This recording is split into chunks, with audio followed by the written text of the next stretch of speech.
Olá, tudo bem? Que maravilha! Estamos na nossa reta final para o certame de Tibau e hoje vamos fazer um passeio pelo edital, revisando questões importantes para o nosso certame.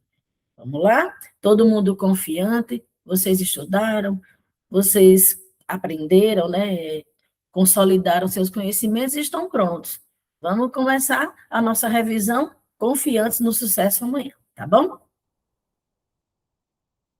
Vamos lá.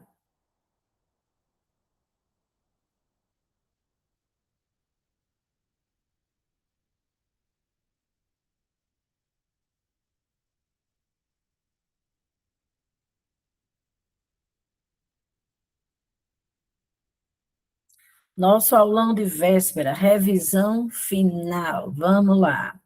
As diretrizes curriculares nacionais para a educação infantil descrevem que a proposta pedagógica deve ter como objetivo. Questão número 1, diretrizes curriculares nacionais. O nosso edital, ele está, né, focado nessas diretrizes, com uma didática mais aplicada, então vamos ver como é que a gente vai revisando, né, consolidando esses nossos conhecimentos, conceitos.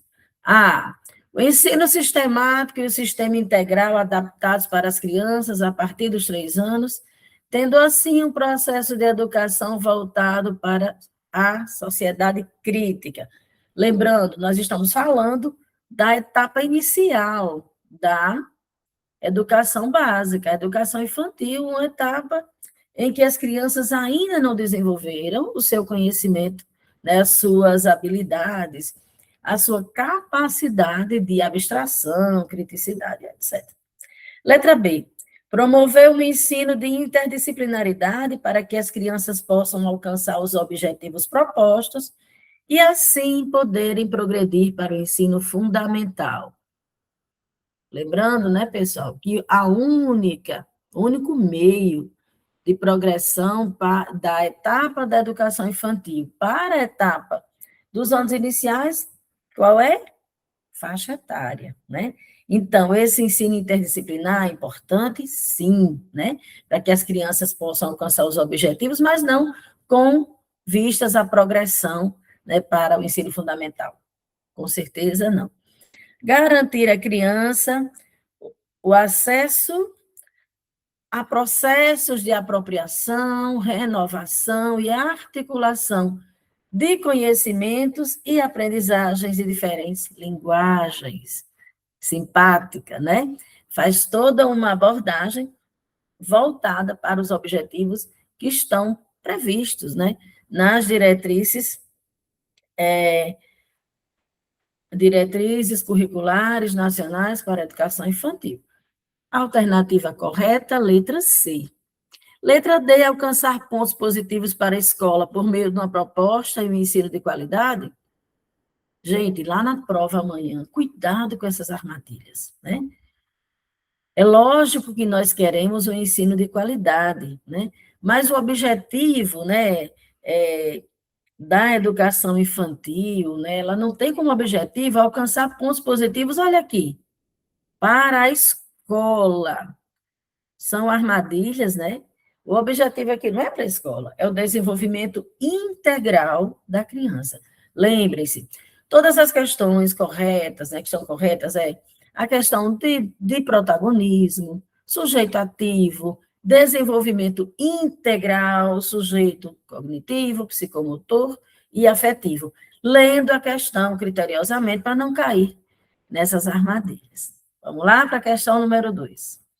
Durante o século XX, a relação entre desenvolvimento e aprendizagem da criança foi muito estudada, com vários pesquisadores que elaboraram teorias, né? Teorias. O estudo sobre o indivíduo como resultado da influência social e fisiológica traz aspectos orgânicos e sociais, os quais o influenciam em seu processo de formação.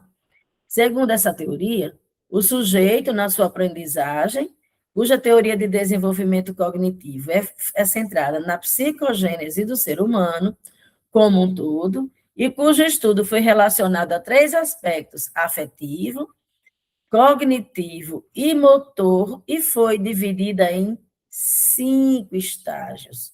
Olha aqui, outra pegadinha, né? Que vai fazer com que a gente entre em uma relativa confusão. Durante o século XX foram desenvolvidas diversas teorias interacionistas, né?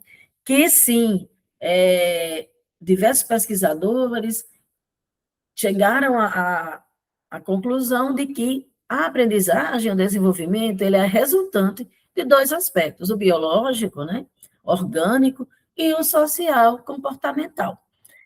E aí vai falar da psicogênese, que a gente aí vai logo remeter a Emília Ferreira, que estudou as teorias de Piaget, só, gente, que ele complementa, né? Fala de uma psicogênese, mas fala de 3 aspectos que aí já é o carro-chefe, né, da teoria de um dos autores que está descrito aí, né? Aí aqui nas alternativas nós temos Jean Piaget. Vai ser Piaget, pessoal? Por que a gente vai descartar Jean Piaget? Apesar de falar da psicogênese, que um termo que Emília Ferreira, né, utiliza de Piaget, etc., mas não vai ser Piaget. Afetivo, cognitivo e motor é o carro-chefe de um autor que trabalha a teoria da pessoa completa. E os estágios que Piaget elaborou, estipulou, são 4, não são 5. Né? Então, quem seria esse estudioso? Com certeza, Henri Vallon. Né?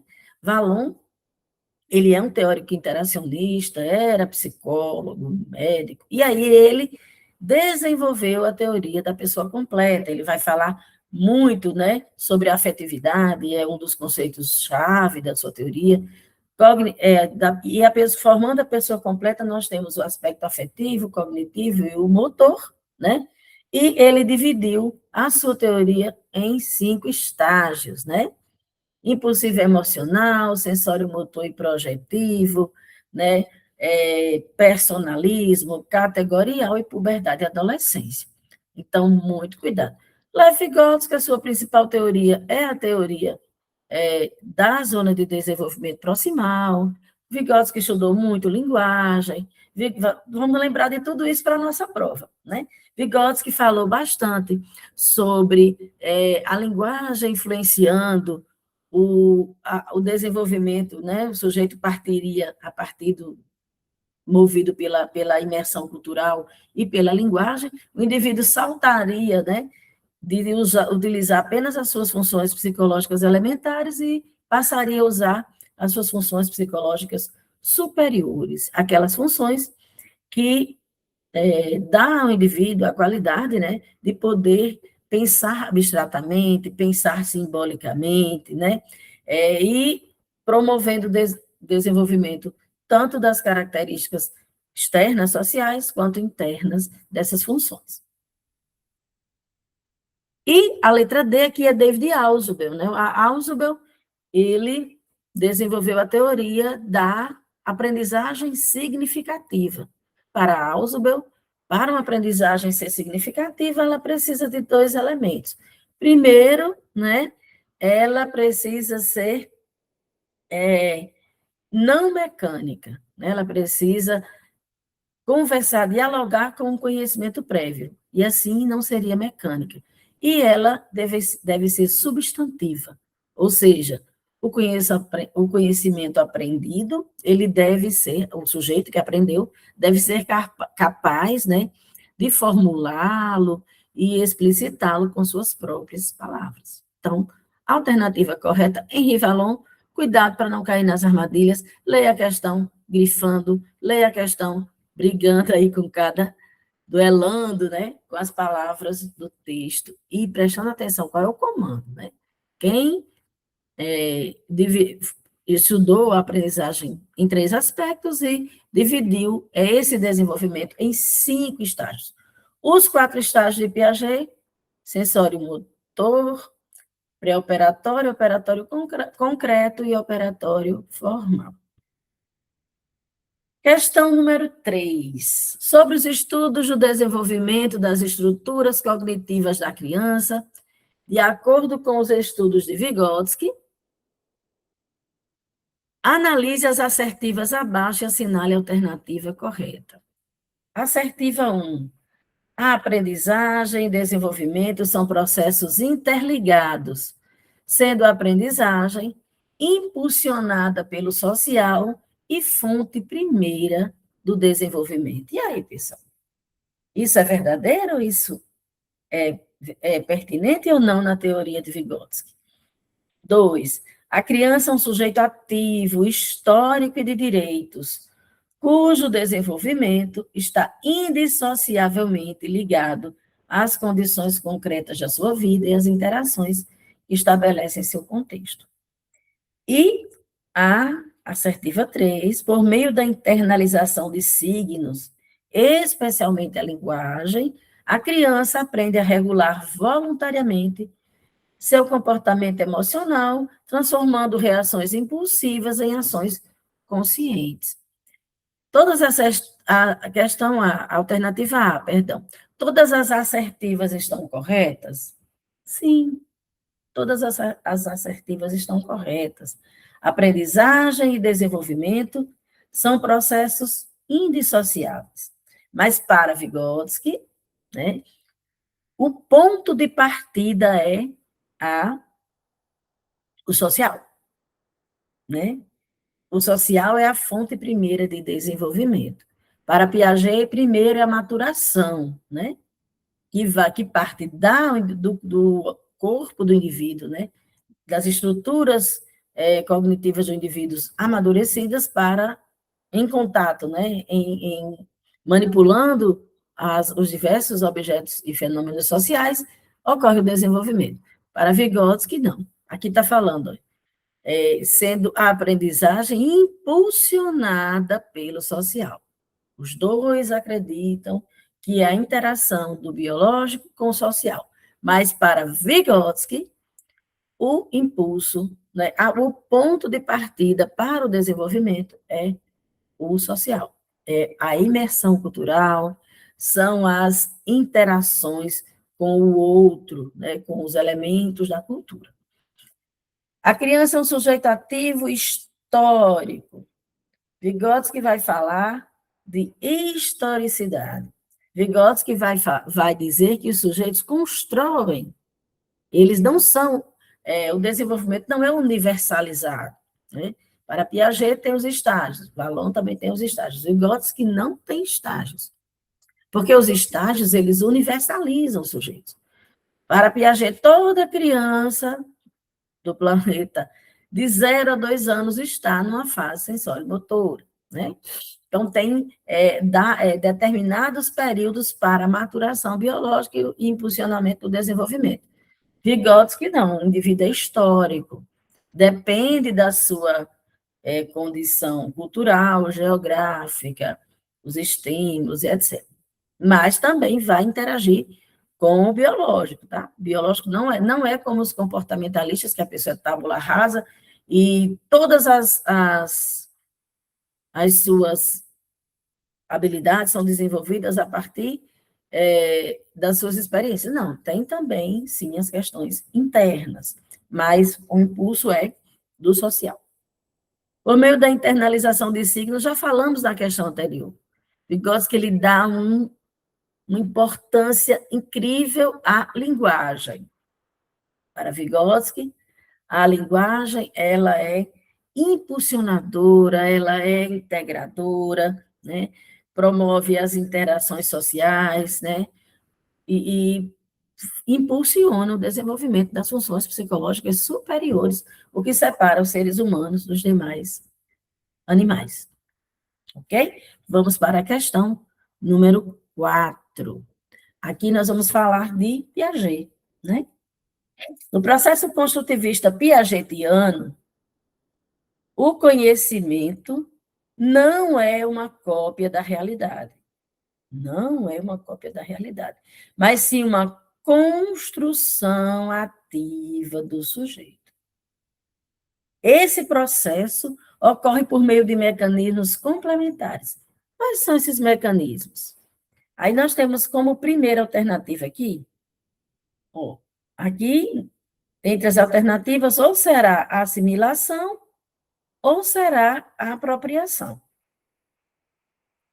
que é, ou seja, a incorporação de novos dados a esquemas mentais pré-existentes. Na teoria da equilibração majorante de Piaget, né, a aprendizagem, a nova aprendizagem começa com a assimilação. Então, no caso aqui, nós teríamos a assimilação. Então, no caso, duas alternativas já estão descartadas, a B e a D.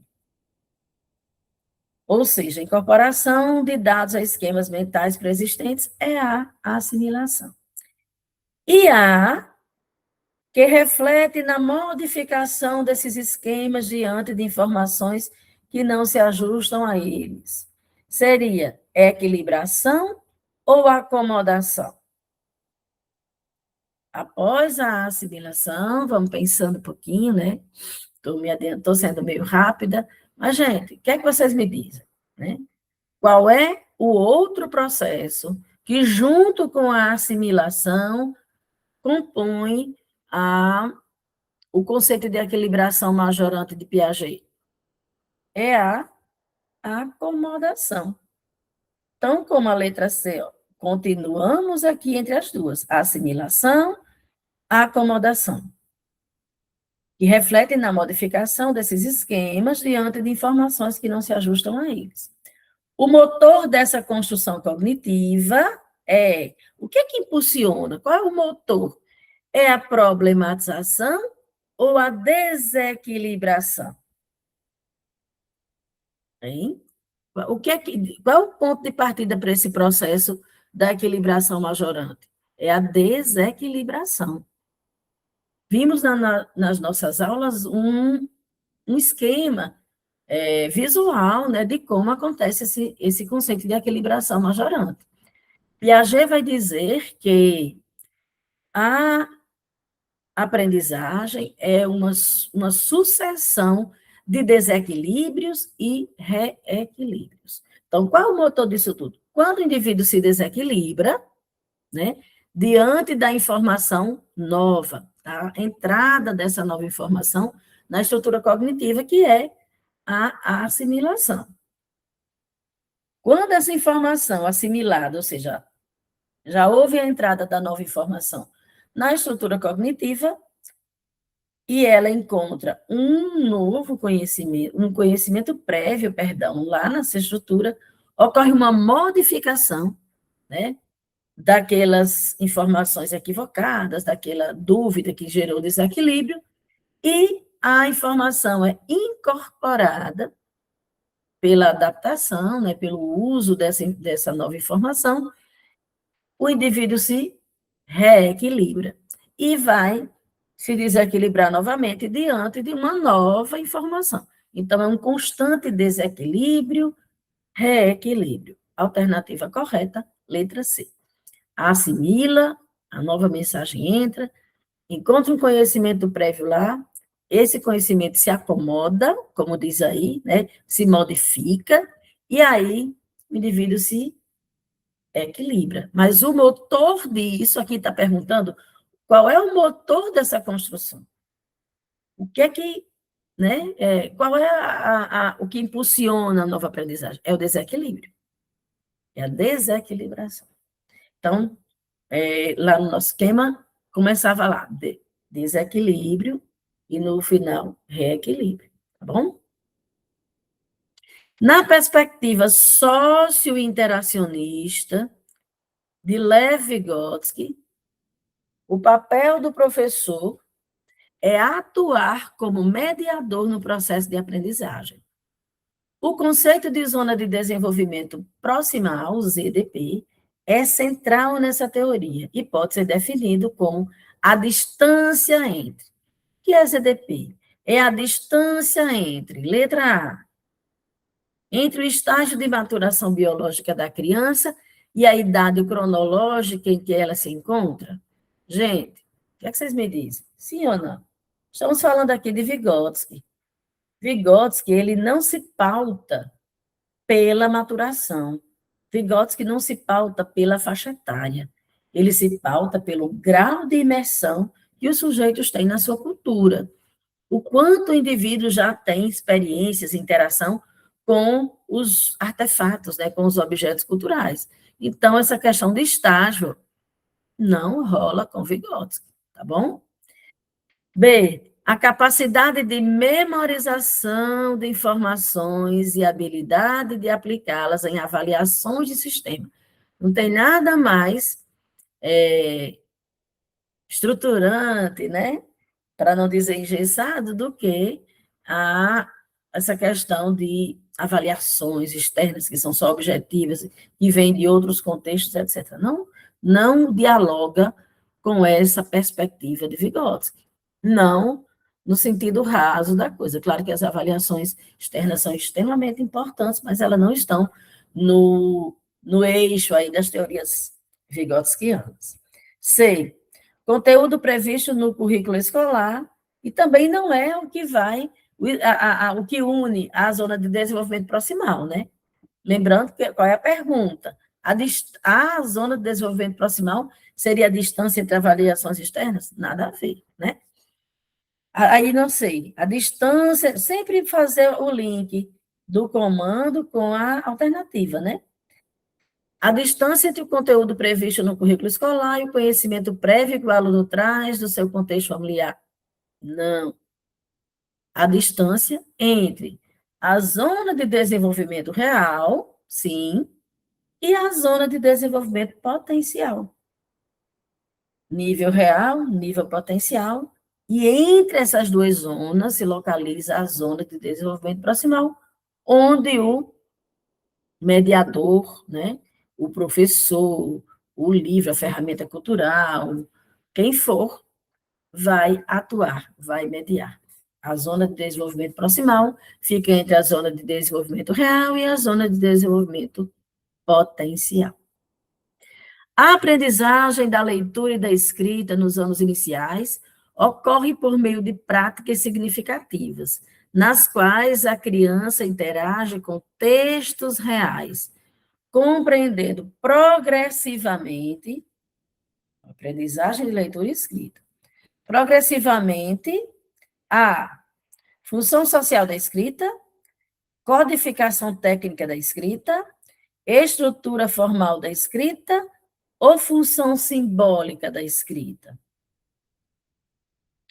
Eliminaria a decodificação técnica e a estrutura formal, né?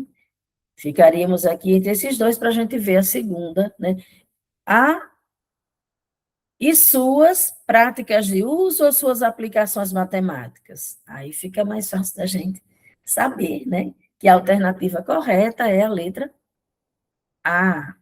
A aprendizagem da leitura e da escrita nos anos iniciais ocorre por meio de práticas significativas, nas quais a criança interage com textos reais, compreendendo progressivamente, a partir das experiências que ela vai vivenciar em sala de aula, e fora dela também, a função social da escrita e suas práticas de uso na sociedade, sociais. Alternativa correta, letra A. Com base em Soares, estamos falando aqui de quem? De Magda Soares, né? Analise a sentença abaixo. Primeira, a alfabetização é um processo mecânico de codificação e decodificação, envolvendo aspectos cognitivos ou significativos da linguagem. Essa é a primeira parte. Segunda parte, a apropriação do sistema de escrita, alfabetização e a inserção em práticas sociais de leitura e escrita, que é o letramento, são processos interdependentes, simultâneos e reciprocamente constitutivos, devendo ocorrer de forma integrada desde os anos iniciais. Segunda parte.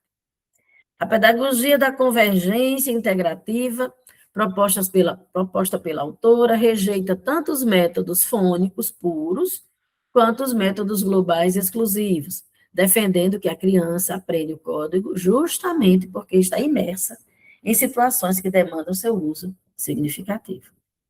As partes estão corretas. Apenas a primeira? Gente, vamos lá, pensando, né? Todo mundo leu.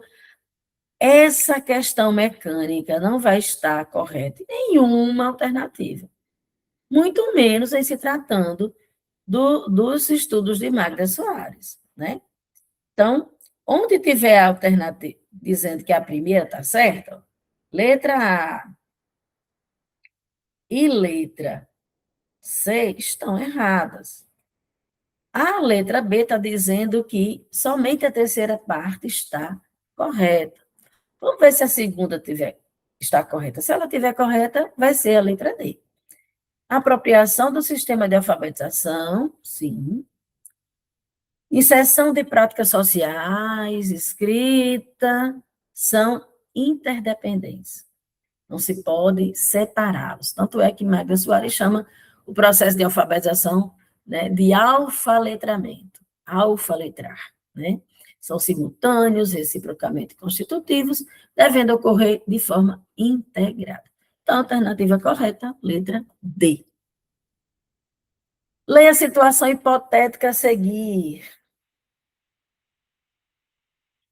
Marcelo, aluno do primeiro ano, escreveu as seguintes palavras de acordo com propostas ditadas pela professora.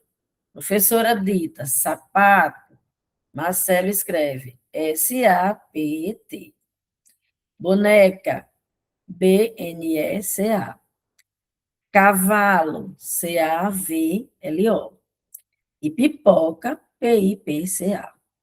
Considerando a produção da criança, a hipótese de escrita predominante, né, nessas escritas aí, é letra A, alfabética, pois representa todos os fonemas com grafemas convencionais, ainda que com grafias não convencionais. Pessoal, esse menino está escrevendo convencionalmente?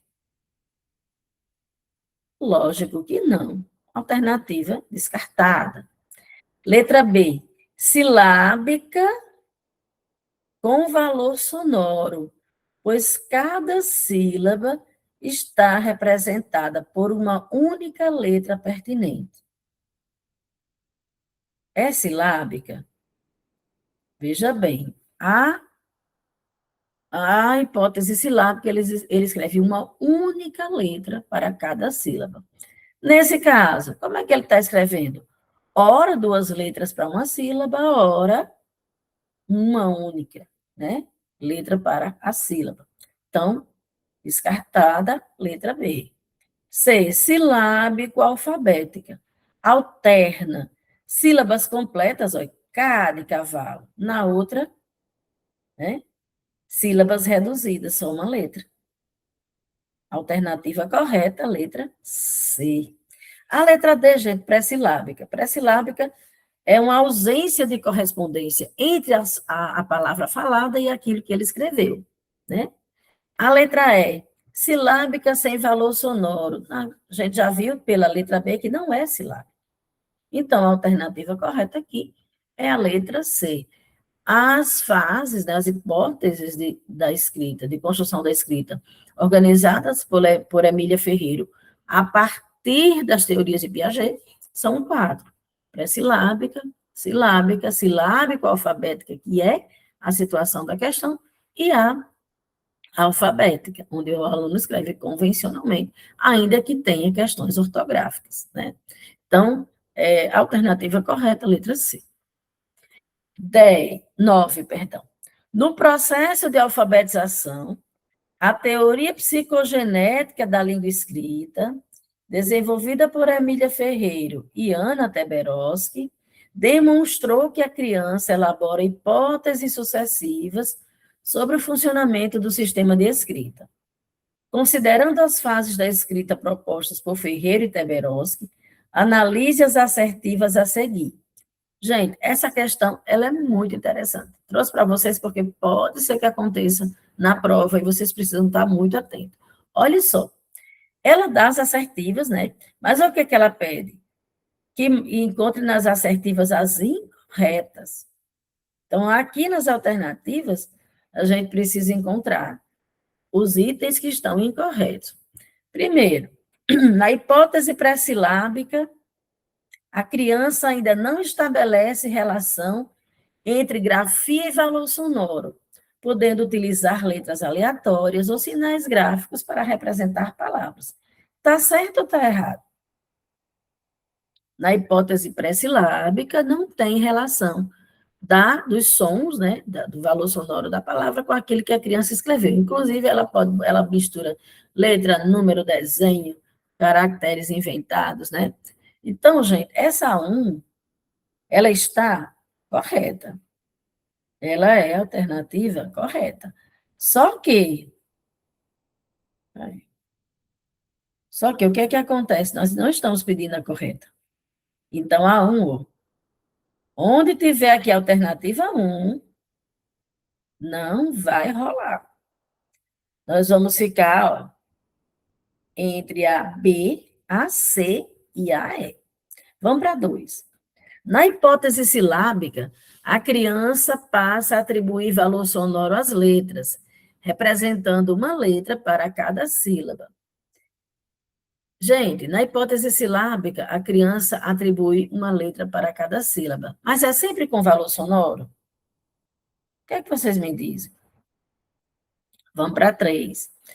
Na hipótese silábica alfabética, a criança já domina, que não, né? Aqui nem sempre. Ora, ela pode ser silábica sem valor sonoro. Preste atenção. Na hipótese silábica alfabética, a criança já domina o princípio alfabético, escrevendo, todas as palavras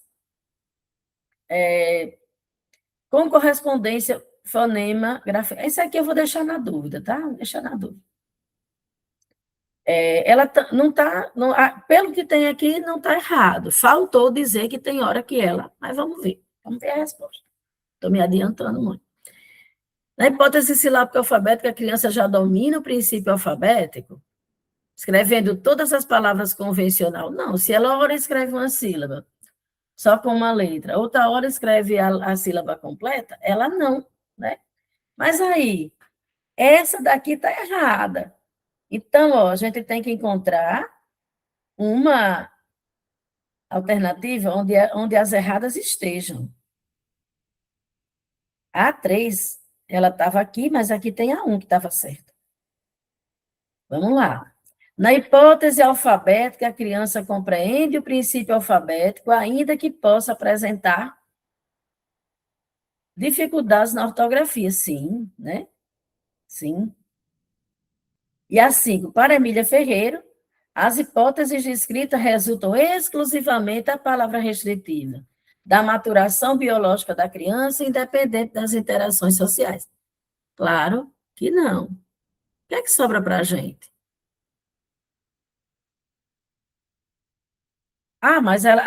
Mas aqui, ó, ela está certa porque está errada. Nós estamos procurando as erradas, né? Então, a alternativa correta, que tem as erradas, né? Eu tenho que riscar, são as certas. É a 3 e a 5. Elas estão certas porque elas estão erradas. Aqui está pedindo as incorretas. Olha só como essa questão profunda.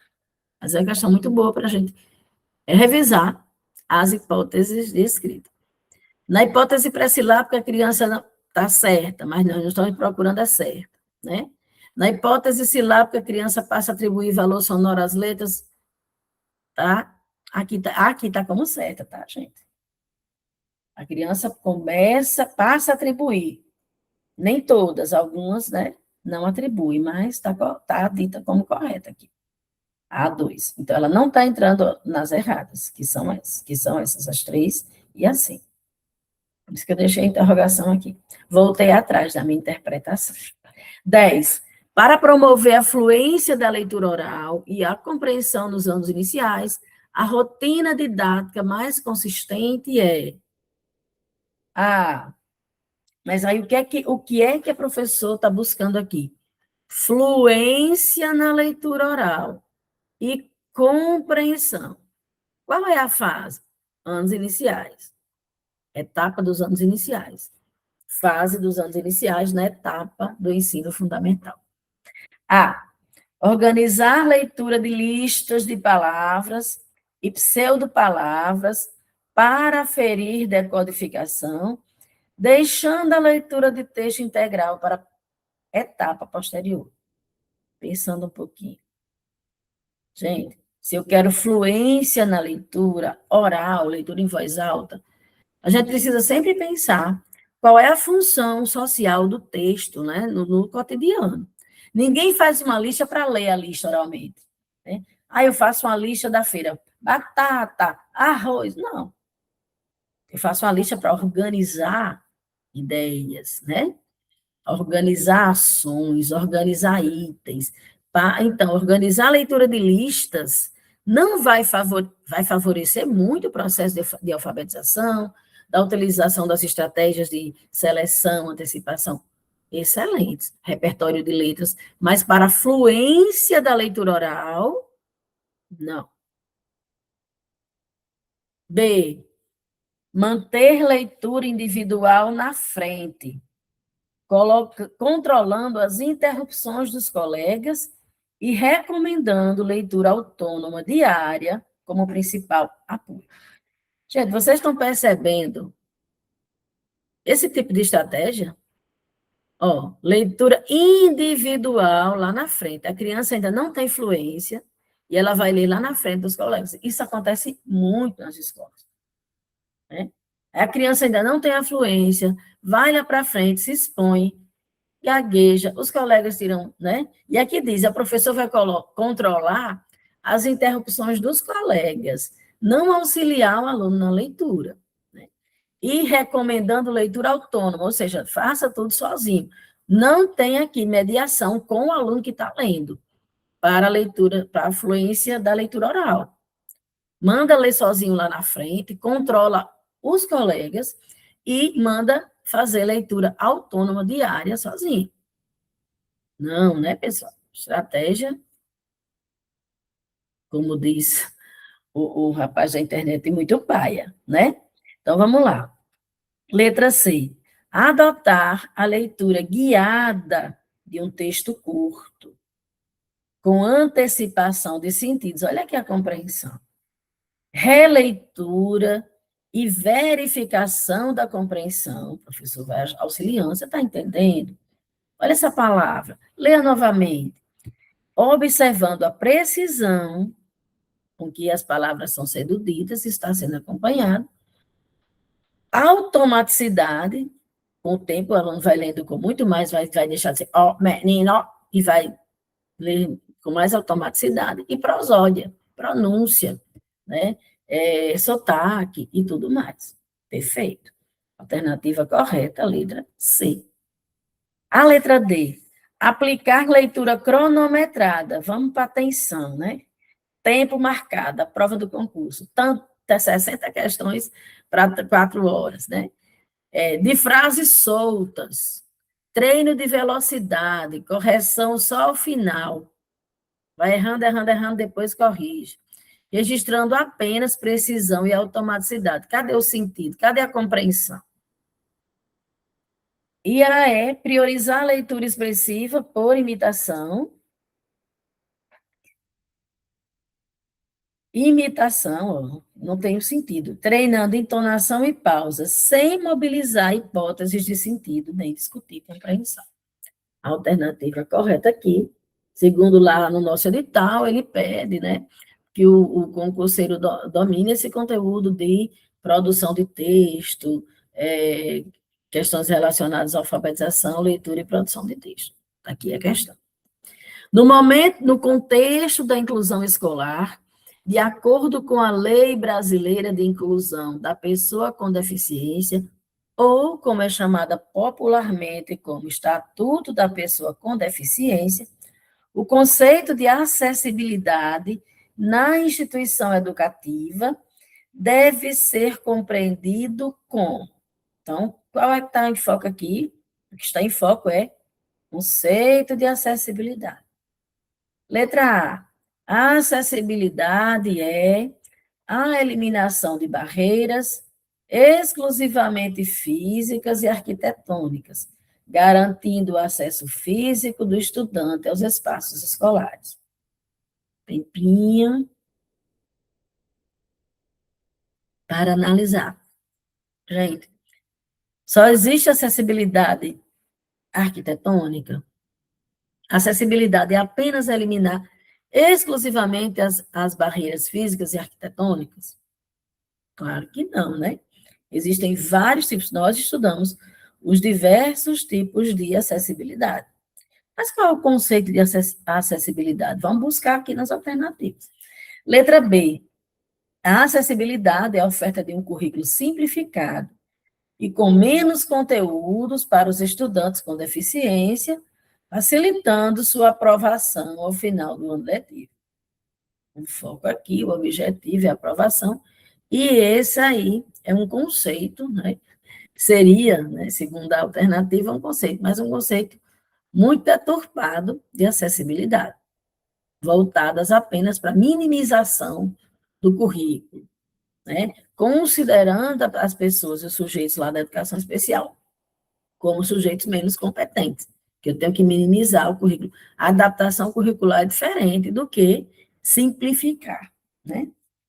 Letra C. A acessibilidade é um benefício opcional, concedido, né, quase como um favor, aos estudantes com deficiência, desde que a escola possua recursos financeiros sobressalentes, extras, né, para investir nas adaptações. Gente, é lei, está falando aqui, ó, lei, não é opcional. Então, sobra para a gente a letra D. A acessibilidade é a possibilidade e condição de alcance para a utilização com segurança e autonomia de espaços, mobiliários, transportes, sistemas e tecnologias de informação e comunicação. Ok? Vamos lá? Então, inclusão, né? E ele fala, essa visão, né? Ela deve ser muito ampliada. Existe a acessibilidade atitudinal, né? Que é você ter a postura, né?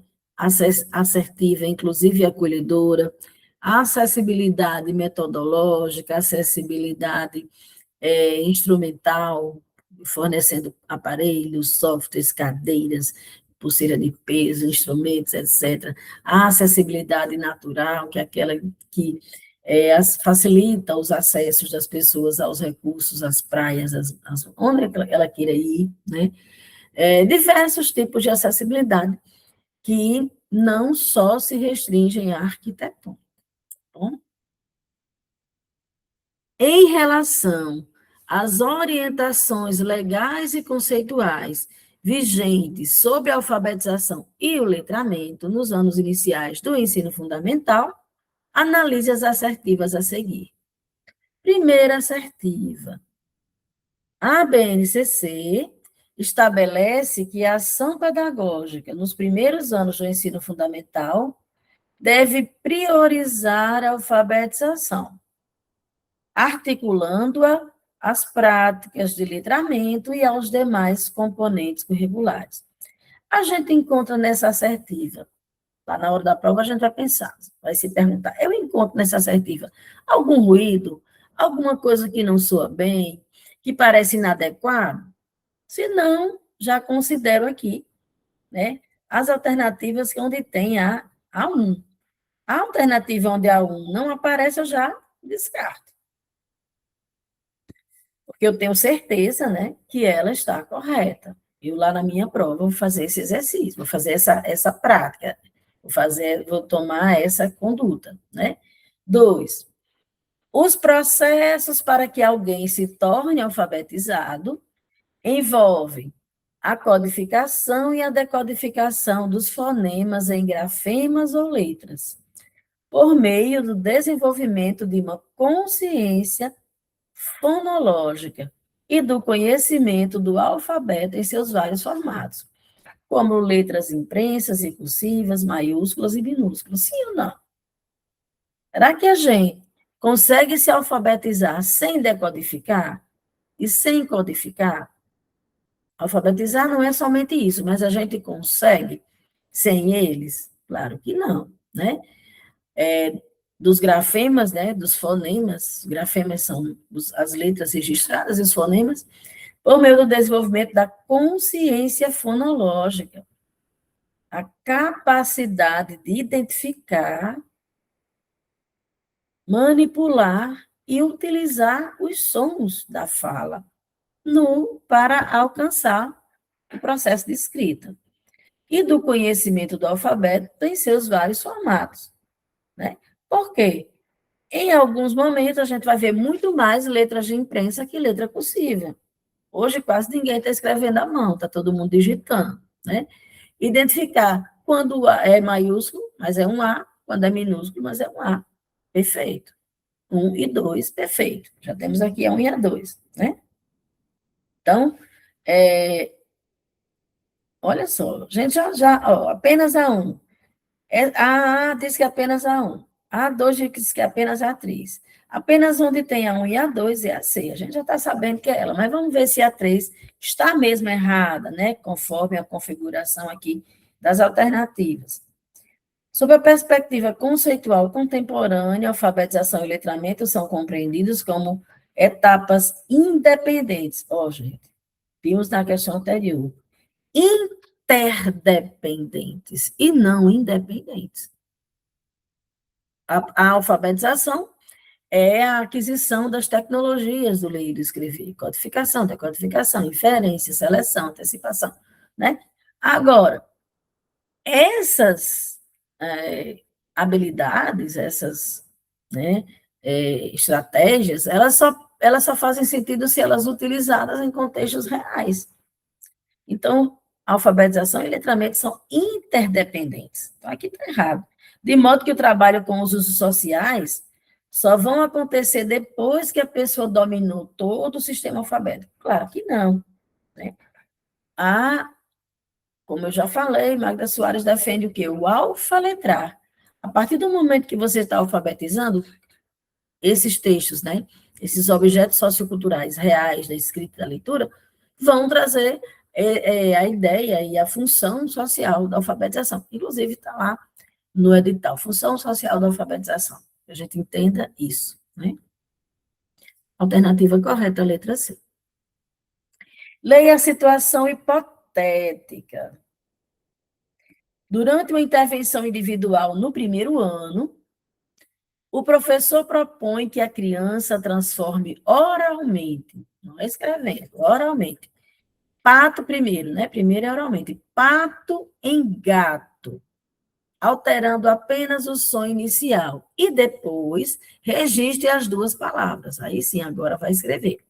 Com apoio de fichas de letras e leitura mediada. Essa atividade mobiliza principalmente a consciência fonêmica, a consciência silábica, a consciência de rimas, a consciência morfológica ou a consciência sintática?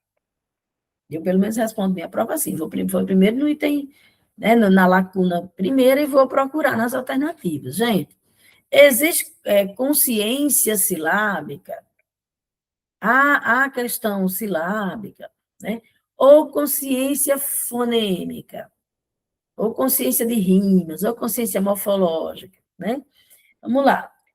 E articula-se diretamente à instrução fônica sistemática, a literacia familiar, leitura incidental, leitura compartilhada ou escrita espontânea. O professor está fazendo substituições, orientando o aluno a substituir sons das letras.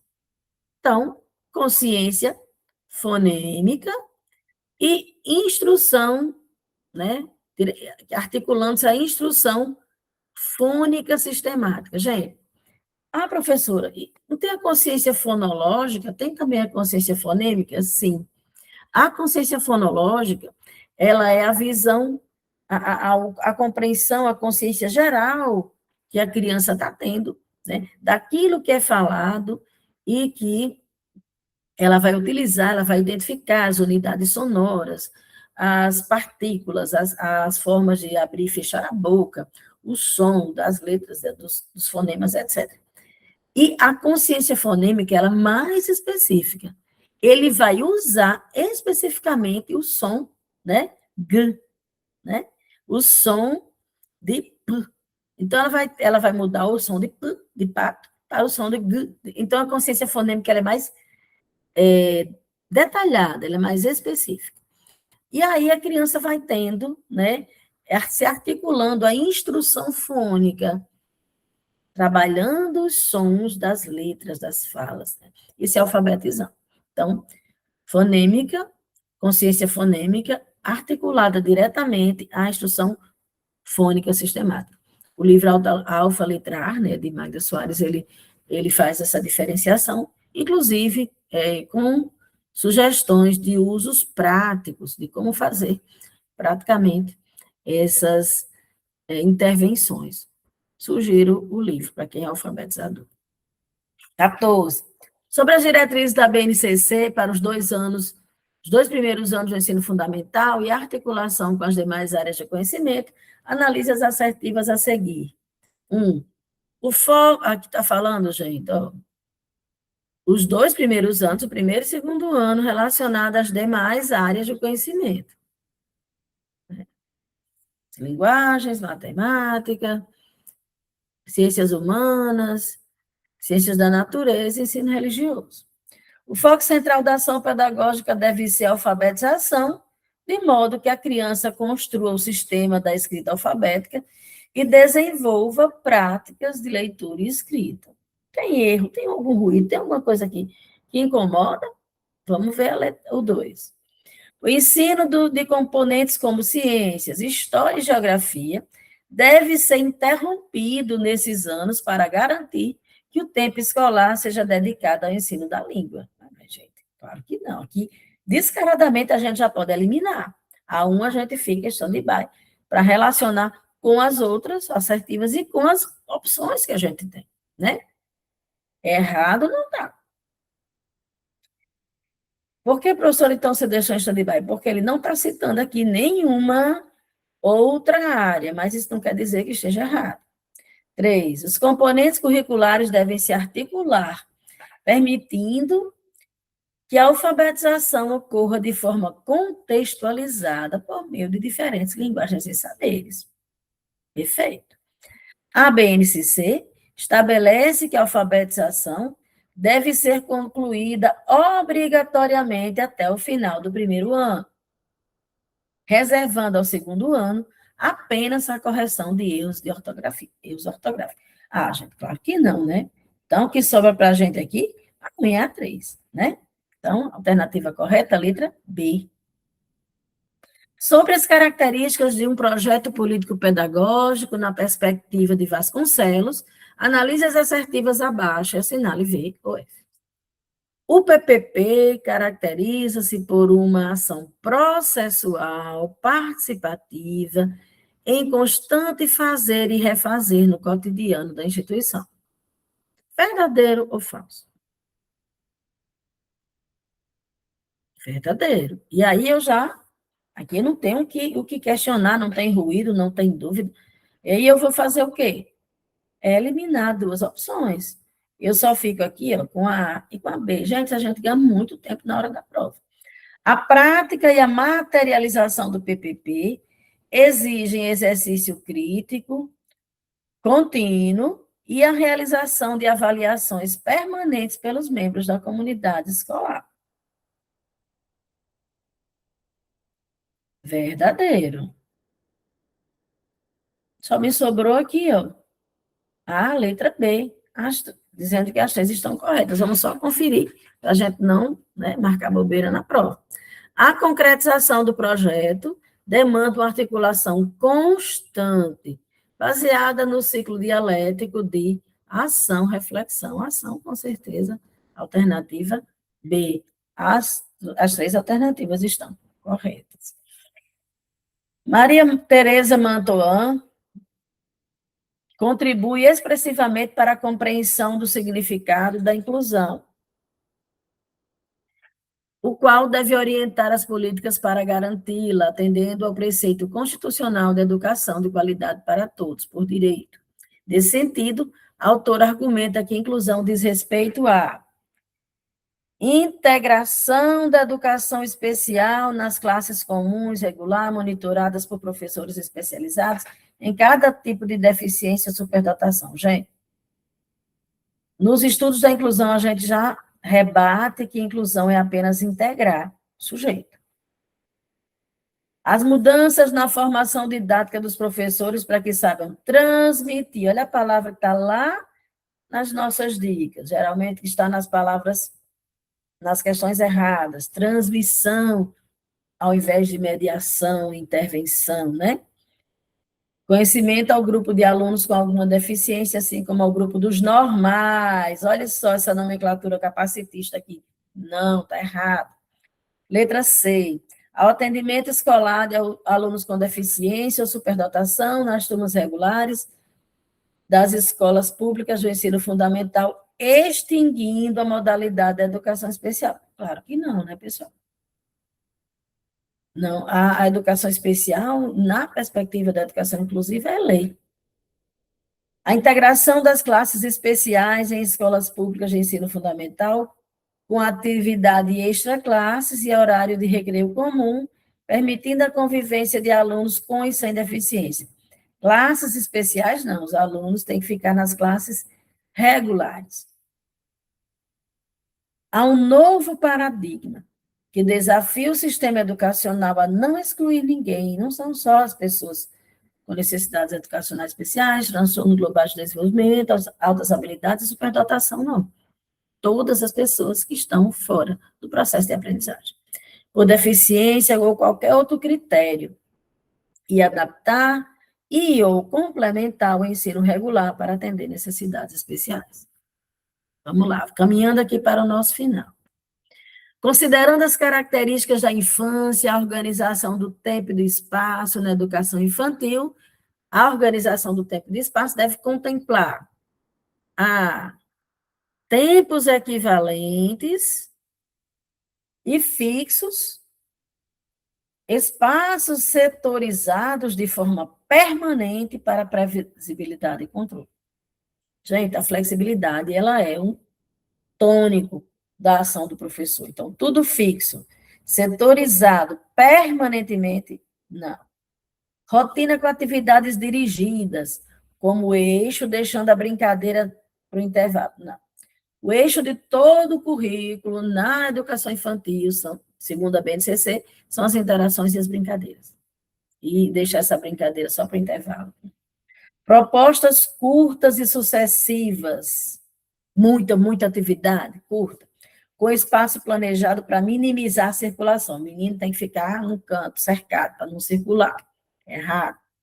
Rotina estável e flexível, com tempos de brincadeira, investigação, espaços acessíveis e reconfigurados. Aí, gente, dá para fazer uma tela, né, com isso aqui.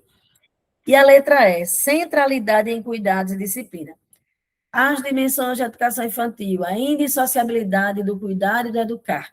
Nenhuma deve estar central, prioritária à outra. O cuidado e a educação indissociáveis e sem nenhum se sobrepor ao outro. Letra E, errado. Sobre a presença da literatura infantil nos anos iniciais e a formação de uma cultura literária de qualidade na escola, assinale a alternativa correta. A literatura deve ser utilizada como ferramenta de memorização de regras, com a seleção de texto de acordo com a dificuldade das palavras. Matou o gosto pela leitura, usando a leitura apenas para memorizar regras. B. A escola deve priorizar visões simplificadas e resumidas dos clássicos, para evitar que a complexidade da linguagem artística dificulte a alfabetização.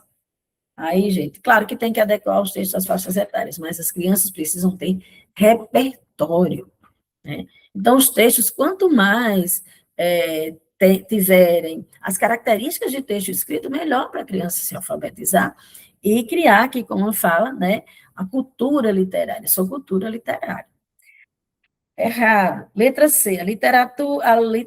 A leitura literária no primeiro e segundo ano deve ocorrer somente, não tem somente, mas está implícito, após a criança dominar a decodificação, pois o contato precoce com livros sem figura gera desinteresse. Não, as crianças devem entender que, mesmo não tendo figura ali, aqueles textos escritos, eles contêm, né, informações, aventura, diversas funções. Errado. A criança deve ter contato com textos desde que nasceu.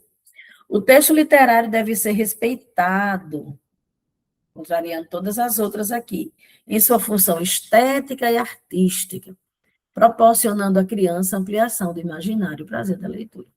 Perfeito. No que se refere ao desenvolvimento psicomotor, analisar os itens. 1. O desenvolvimento psicomotor é influenciado tanto pela maturação biológica, quanto pela experiência e aprendizagem da criança. Sim ou não? Claro, interacionismo, né? A psicomotricidade tem um papel crucial no desenvolvimento global das crianças, não apenas em termos motores, mas também cognitivos e afetivos. Lembremos de Henri Vallon com a teoria da pessoa completa, né? Cognitivo, psicomotor e afetivo. O professor desempenha um papel importante no desenvolvimento psicomotor das crianças, pois ele é responsável por criar um ambiente de aprendizagem que promova o desenvolvimento de habilidades motoras, espaciais e temporais das crianças. Gente, todos os itens, né? Tá tudo certo aqui. Fechando a nossa revisão de hoje, vamos falar dela, Maria Montessori. A educadora e médica italiana Maria Montessori trouxe grande contribuição para a apreensão de noções matemáticas. O material dourado, idealizado por Maria Montessori, propicia interações lúdicas que mobilizam aprendizagens de noções elementares matemáticas na primeira infância. Com base nos estudos da autora, em diálogo com o conhecimento e o lúdico na pedagogia, assinale a alternativa correta. Segundo Montessori, as atividades de ensino acontecem principalmente e em grupos grandes de crianças. Claro que não. Maria Montessori fala das questões individualizadas, dos espaços planejados, né? Letra B. As crianças não têm muita autonomia e liberdade para que escolham em que trabalhar e onde trabalhar. Uma frase muito conhecida de Maria Montessori. Inclusive, quando eu trabalhei na escola montessoriana, tinha, assim, grafado na nossa farda, né, de trabalho. Deixe a criança livre e ela se revelará. Maria Montessori. Os períodos diários de trabalho ininterrupto devem ter, idealmente, 6 horas.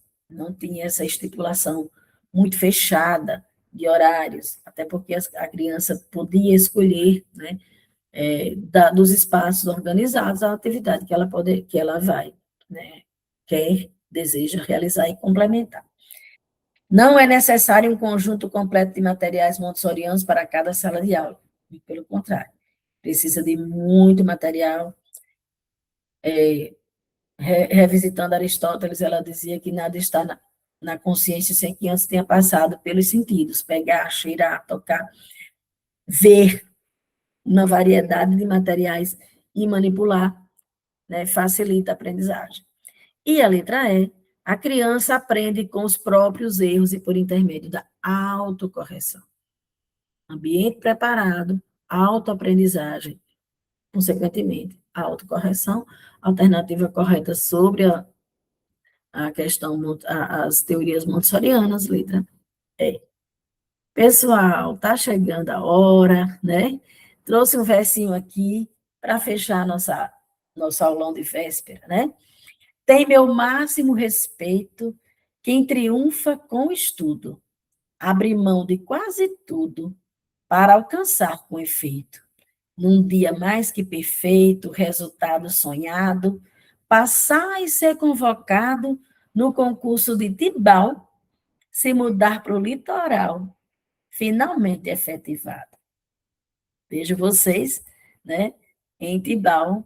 Me convidem, tá? Para um momento assim de lazer aí na nova casa de vocês. Um beijo, sucesso, foco. Vocês sabem, não se deixem levar pelas pessoas negativas, descansem bem antes da prova, não esqueçam nenhum material, organizem tudo na noite anterior, tenham uma boa noite de sono e confiem no que vocês estudaram, tá bom? Cheiro, sucesso.